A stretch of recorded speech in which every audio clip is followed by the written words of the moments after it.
Lieutenant Jack Lucky Freeman was having the distinct sensation that his nickname had finally become obsolete.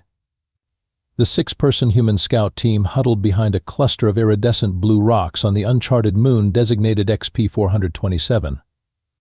Their small reconnaissance vessel sat half a kilometer away, obscured by the strange purple fog that seemed to blanket everything in this sector.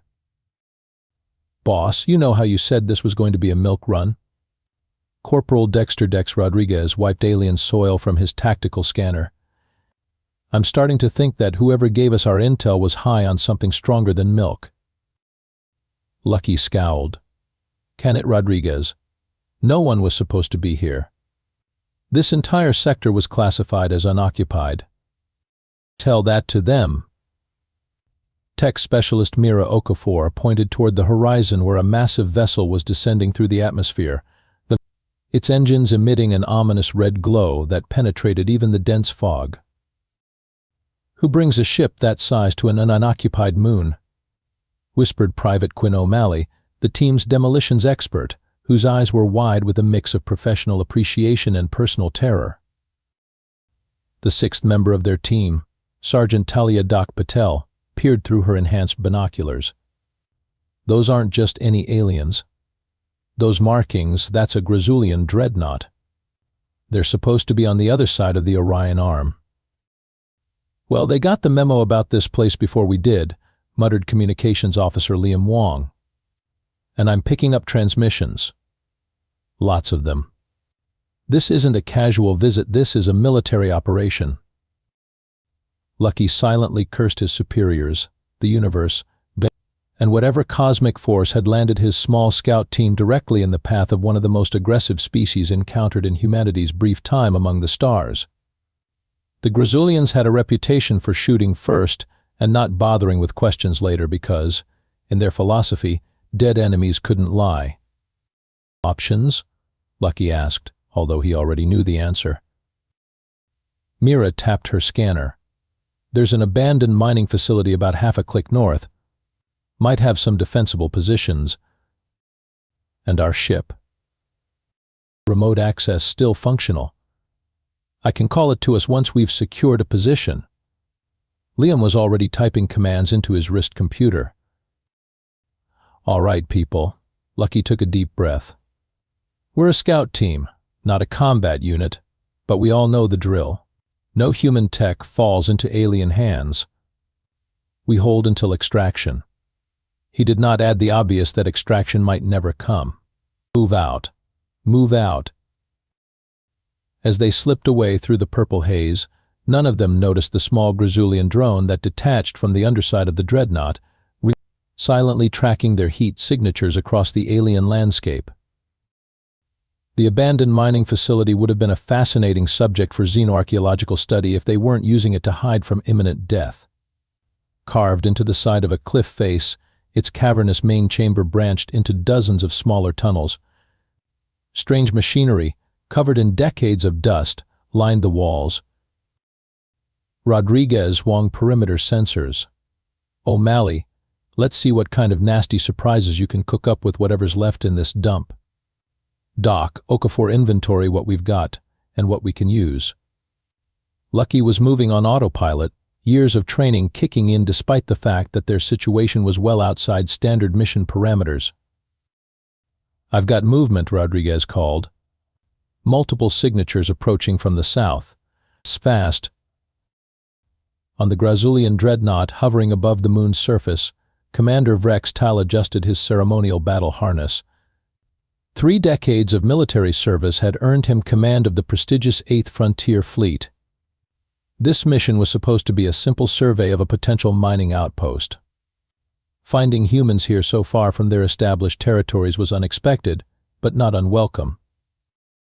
"How many human vessels?" he asked his sensor officer.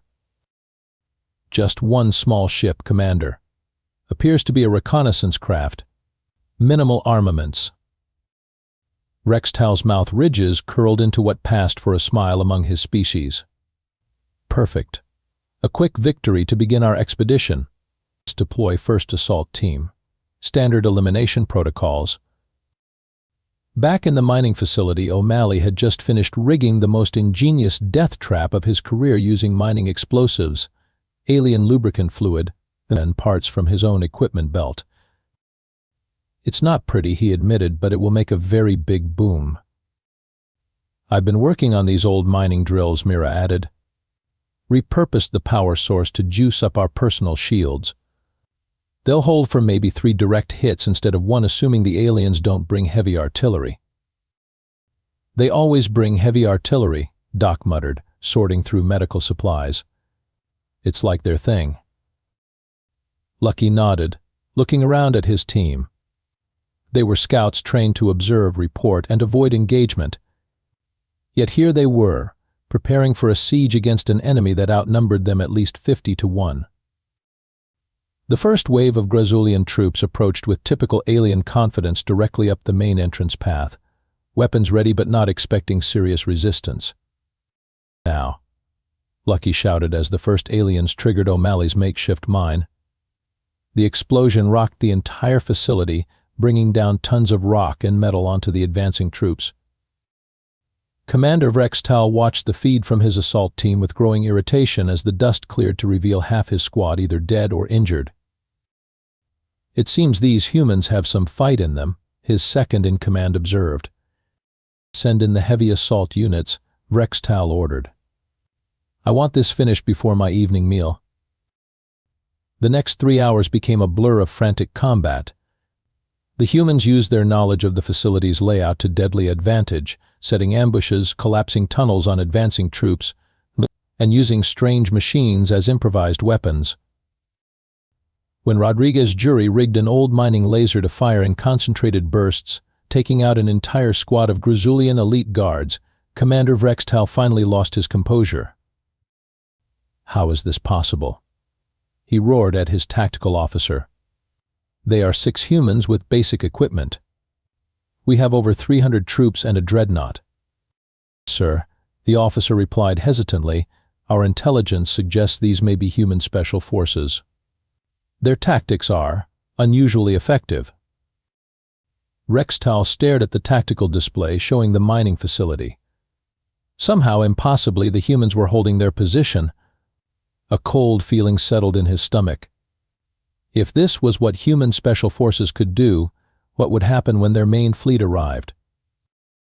"Bring in the Ravager mech." Commander Vrextal's patience had evaporated faster than water on a sun-baked rock.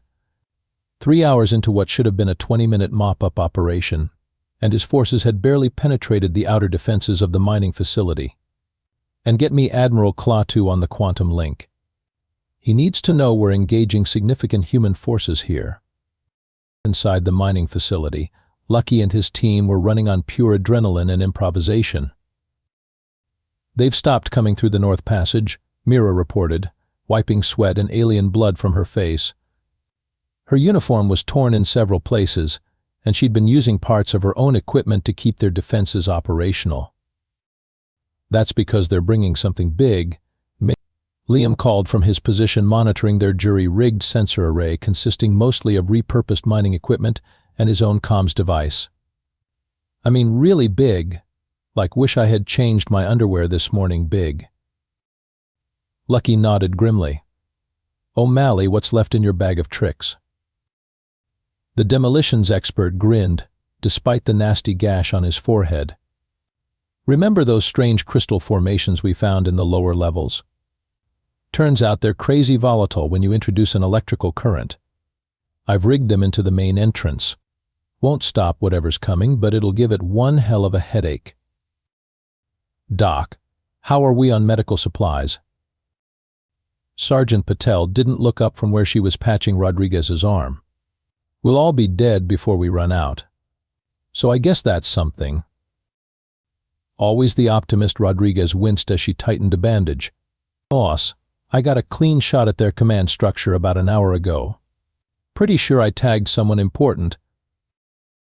Outside, the Grazulian forces had indeed suffered more than just physical casualties. Sub-Commander Zrek, Vrextal's most experienced field officer, had lost both his primary arms to a human trap involving mining drill bits and some sort of primitive explosive. the psychological impact on the troops had been significant. The massive Ravager mech, a 3-story walking arsenal, stomped toward the mining facility with devastating purpose. Inside its command module, the pilot was taking no chances, firing its main cannon at the entrance before even reaching optimal range. The resulting explosion lit up the purple fog for kilometers around. Direct hit. The mech pilot reported triumphantly. His celebration was premature. As the dust cleared, the facility's entrance remained intact, damaged but functional. And worse, something was happening to the mecha's right leg. Strange crystals were growing up from the ground, encasing the massive limb in an expanding lattice of razor-sharp formations. What is this? The pilot tried to withdraw, but the crystals had already fused to the mech's armor, compromising its hydraulics. Inside, O'Malley was cackling like a madman. The crystals are photoactive. Their cannon blast just supercharged my trap. Don't get cocky, Lucky warned. They'll figure it out eventually. His words proved prophetic. The next assault came from multiple directions simultaneously. While the mech continued firing to keep the humans' attention, drop ships deposited Grazulian shock troops on the facility's roof. Cutting charges blasted through in 3 locations, and the aliens poured in. On the Dreadnought, Admiral Klaatu had arrived via an emergency quantum jump. The towering Grazulian war leader, his skin bearing the ceremonial scars of 100 victories, was not pleased. You called me across 17 sectors because 6 humans are giving you trouble? His voice could have frozen plasma. Rextal stood his ground. These are not ordinary humans, Admiral. Their resistance suggests an elite commando unit. They've disabled a Ravager mech, killed 43 of our soldiers, and show no signs of surrendering. Then obliterate the entire facility from orbit, Klaatu growled. The mining installation contains rare crystals we came to harvest. Destroying it would be counterproductive. Klaatu's eyes narrowed. Then I will show you how the Imperial forces deal with human resistance. Inside the facility, the situation had deteriorated rapidly. The team had been forced to abandon the upper levels, retreating deeper into the mining complex. I've lost contact with the ship, Liam reported grimly. They're jamming all frequencies now. And I'm down to my sidearm and this weird alien mining tool, Rodriguez added, holding up something that looked like a cross between a screwdriver and a small flamethrower. Lucky surveyed his exhausted team. They'd held out far longer than anyone could have expected, but the end was approaching. We make our last stand at the crystal chamber. If we're going down, we're taking as many of them with us as possible. As they headed for the lower levels, none of them saw the Grazulian stealth operative clinging to the shadows behind them, reporting their every move to Admiral Klaatu. The crystal chamber was both their final refuge and a death trap. The beautiful formations that had so fascinated O'Malley now surrounded them, reflecting their tired faces in countless facets. The air smelled of ozone and blood. I've rigged what's left of our equipment to the main crystal cluster, Mira explained, her voice hoarse from breathing alien dust for hours. If they breach this chamber, I can trigger an overload. Won't be pretty, but neither will they. Lucky nodded, surveying his team. 6 hours of continuous combat had taken its toll. Doc was down to her last medkit, applying it to a nasty burn on her own leg. Rodriguez could barely stand, though he insisted on manning one of their remaining weapons. Liam had suffered a concussion from a near miss with a Grazulian shock grenade, but remained stubbornly at his post monitoring what was left of their sensor array. O'Malley was still somehow in good spirits, whistling as he set his last explosive traps at the chamber entrance. You know, he mused, when I joined the Reconnaissance Corps, I thought the worst thing I'd face was boredom. This is way better. Speak for yourself, Doc muttered. Contact, Liam suddenly announced. Multiple signatures converging on our position. And something else, some kind of energy signature I've never seen before. They didn't have to wait long to discover what it was. The chamber door, reinforced by everything they could drag in front of it, suddenly glowed white-hot. Not even the special alloys of the mining facility could withstand whatever the Grizulians were using. "Energy weapons ready," Lucky ordered. Rodriguez, left flank. O'Malley, right. Doc, Mira, center with me. Liam, be ready with that overload if I give the word. The door disintegrated in a blast of superheated particles.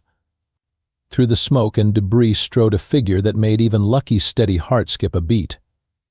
Nearly 3 meters tall, with 4 arms each wielding a different weapon, Admiral Klaatu entered the chamber flanked by a dozen elite guards in stealth armor that seemed to absorb light rather than reflect it.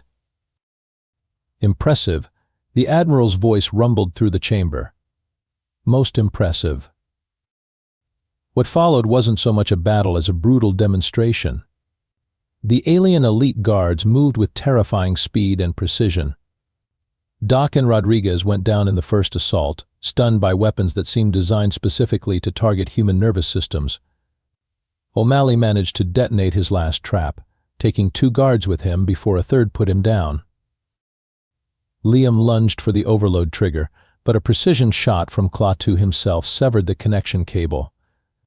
The communications officer collapsed with a grunt of pain as a neural disruptor blast caught him in the chest. Mira and Lucky stood back to back, firing their last energy charges in a desperate defense. But against such overwhelming force, the outcome was inevitable. When the smoke cleared, all 6 humans lay unconscious on the crystal chamber floor. "Secure them," Admiral Klaatu ordered. "I want interrogations to begin immediately." Aboard the dreadnought, Lucky awoke strapped to an interrogation table. His head pounded and his mouth tasted like he'd been gargling with engine coolant. To his surprise, he wasn't alone. Admiral Klaatu stood at one end of the chamber, with Commander Vrextal nervously fidgeting beside him. On another table lay Rodriguez, still unconscious but breathing steadily. "Your team has caused quite a stir, Lieutenant Freeman," Klaatu began without preamble. 47 dead, 83 wounded, a disabled Ravager mech, and damage to a valuable mining facility. All from 6 humans with basic equipment. Lucky said nothing. Standard protocol during capture was clear name, rank, and service number only. "We've analyzed your equipment and your vessel," Klaatu continued. "That's why I'm confused." The Admiral leaned closer, his alien features impossible to read. "You're not Special Forces, are you?" Lucky maintained his silence. Vrextal stepped forward, visibly agitated. "Answer the Admiral. What unit are you with? How many more of you are coming?" When Lucky still refused to speak, Klaatu made a gesture. A side door opened and Mira was brought in, conscious but clearly disoriented. "Tech Specialist Okafor has been more cooperative," Klaatu said smoothly. "She's explained your presence here quite thoroughly." Lucky shot Mira a look, but her eyes were unfocused. Whatever they'd given her had loosened her tongue considerably. "Just a routine scan and scoot," she slurred. "Wasn't supposed to be anyone here. Just get readings and leave. Stupid scout mission." "Scout mission?" Vrextal's voice rose nearly an octave. "Just scouts? Not commandos? Not Special Forces?" Lucky finally broke his silence. "Reconnaissance Corps, 3rd Division. We map uncharted systems and report back. We're not combat specialists." The look that passed between the 2 alien commanders would have been comical under different circumstances. Pure, unadulterated horror. Admiral Klaatu paced the length of the dreadnought's command deck, his 4 arms clasped behind his back in what his staff recognized as a dangerous sign. Commander Vrextal and the ship's senior officers stood at rigid attention, none willing to be the first to speak. "Let me be absolutely clear," the Admiral finally said, his voice ominously calm. "A standard human reconnaissance team, not Special Forces, not an elite unit, but 6 ordinary scouts held off 300 of our troops for nearly 7 hours, disabled a Ravager mech, killed 47 soldiers, including 3 senior officers, and very nearly destroyed themselves and a significant portion of our ground forces with improvised explosives? The silence that followed was deafening. The humans have been fully analyzed by medical, the chief science officer finally offered. Scans confirm they possess no genetic enhancements, no neural implants beyond standard communication modules, and their physical capabilities are within normal parameters for their species. How is this possible? Vrextal's question escaped before he could stop himself. The tactical officer hesitantly activated a holographic display. We've compiled footage from our troops' combat recorders. There appears to be a pattern to their effectiveness. The display showed Rodriguez repurposing a mining laser into a makeshift cannon, O'Malley creating explosives from mining materials, Mira adapting alien technology to boost their shields, and Lucky coordinating it all with surprising efficiency. They improvise, the tactical officer explained, in ways our simulations cannot predict. When the Ravager mech approached, our models calculated a 99.7% probability of immediate human surrender. Instead, they used our own attack to power their crystalline trap, Klaatu finished. Yes, I saw the report. He turned to his intelligence officer. What do we know about human military structure? The intelligence officer looked distinctly uncomfortable. Based on intercepted communications and previous encounters, we've compiled a preliminary hierarchy. Reconnaissance teams like these represent approximately 15% of human military personnel. Above them are standard infantry units, mechanized divisions, aerospace forces, and at the top, they're actual special operations units. If their scouts fight like this, Vrextal whispered, what are their special forces capable of? The room fell silent again as the implications sank in. In the medical bay, the human scout team was recovering under heavy guard. Despite being prisoners, there was a noticeable change in how the Grazulian soldiers treated them. A wary respect had replaced the initial contempt. Did you see that guard's face when you asked for water?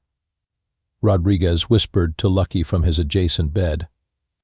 Like he thought you might kill him with the cup afterward. Keep it down, Lucky warned. But yeah, something's changed. Doc, who had been pretending to sleep on a nearby bed, opened one eye. They've been running every medical scan imaginable on us. I think they're looking for whatever makes us super soldiers. Super soldiers? O'Malley snorted. That's rich. My left arm's still numb from whatever they hit me with. Quiet, Mira hissed. Someone's coming. Admiral Klaatu himself entered the medical bay, flanked by aides but notably fewer guards than before. He approached Lucky's bed with what might have been an attempt at a diplomatic expression. Lieutenant Freeman, I trust you and your team are recovering adequately. Lucky nodded cautiously. Yes, Admiral. Good. Because I find myself in an unusual position. Klaatu made a gesture, and his aides brought forward what looked like star charts and tactical displays. Based on your team's performance, I have been authorized by the Grazulian High Command to open diplomatic communications with human authorities. Lucky blinked in surprise. Diplomatic communications? Indeed, we would prefer to avoid further misunderstandings. The Admiral's 4 hands clenched and unclenched nervously.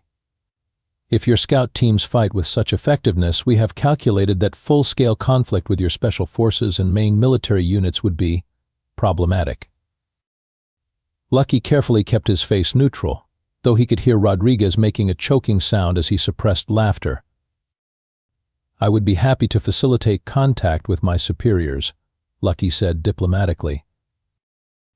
Klaatu nodded. Excellent. We will provide you with communication equipment immediately. In the meantime, consider yourselves honored guests rather than prisoners. As the Admiral departed, the scout team exchanged incredulous glances. Did we just accidentally prevent an interstellar war? Liam asked, his concussion apparently not affecting his ability to grasp the absurdity of their situation. "I think," Doc replied slowly, "we may have just accidentally won one before it even started." The Treaty of Proxima Station would later be studied in both human and Grazulian diplomatic academies as one of the most peculiar peace agreements in galactic history. Its opening paragraph made reference to the demonstrated capabilities of human adaptive warfare techniques and included provisions for that a demilitarized zone extending 50 light-years in all directions from the site of what became known as the misunderstanding at XP 427. For the 6 members of Lucky's scout team, the return to Earth was a surreal experience. They were simultaneously celebrated as heroes and quietly reprimanded for violating standard reconnaissance protocols. "Let me get this straight," General Harrison said, reviewing their debriefing reports in his office at Reconnaissance Corps Hesson's Corps headquarters. "You engaged an alien military force numbering in the hundreds, held your position for 7 hours against overwhelming odds, and then convinced them you were just an average human scout team?" "That's accurate, sir," Lucky confirmed, standing at attention alongside his team. "And as a result, the Grazulian Empire, which our intelligence suggests controls at least 17 star systems and possesses technology significantly advanced beyond our own, has now signed a non-aggression pact and open trade negotiations?" "Yes, sir." They seemed quite eager to avoid further misunderstandings. The general pinched the bridge of his nose.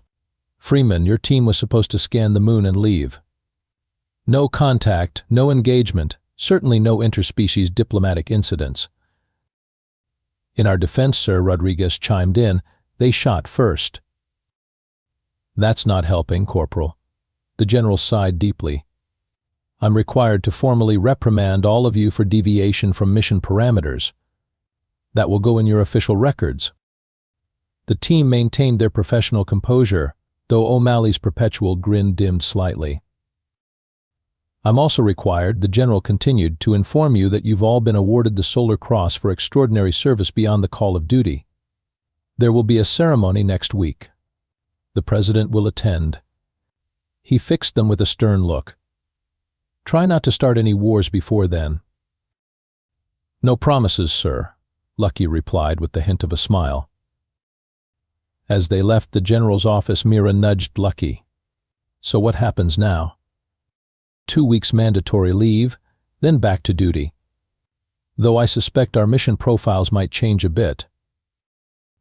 I heard the Grazulians are requesting human cultural exchange officers as part of the treaty," Liam added. "Apparently they want to understand how humans think." "Good luck with that," Doc snorted. "I've been trying to understand how O'Malley thinks for 3 years. It's simple," the demolitions expert protested. "See thing, make thing go boom. What's not to understand?" Later that evening, in a quiet corner of the officers' club, Lucky found himself sharing a drink with Captain Eliza Torres from Intelligence Division. "You know what the funniest part is?" she said, reviewing classified reports on her tablet. "The Grazulians have completely revamped their military training programs. They're requiring all their officers to study human improvisation techniques. There's even a course called Thinking Like a Human Scout." Lucky nearly choked on his drink. "You can't be serious." "Deadly serious. They think your team represents the baseline of human military capability. Their intelligence now suggests that our actual special forces must be capable of taking over entire planets single-handedly." She shook her head in amazement. 6 scouts with attitude have the entire Grazulian Empire running combat simulations against imaginary human super soldiers. Should we tell them the truth? Torres grinned wickedly. Absolutely not. In fact, May's command is considering creating an elite unit called Omega Force that never actually does anything except be mentioned occasionally in communications we know they'll intercept. As Lucky laughed, he couldn't help but wonder about all the alien species humanity had yet to encounter among the stars. If the mighty Grazulian Empire could be brought to the negotiating table by 6 scouts with more ingenuity than equipment, Perhaps humanity's place in the galaxy was more secure than anyone had imagined. Somewhere across the void of space, Admiral Klaatu was addressing the Grazulian High Command, soberly explaining why peace with humans was their only rational option. And remember, he concluded gravely, we only encountered their scouts. Let us pray to the Ancient Ones that we never face their actual warriors. The universe, as it turned out, had a sense of humor after all.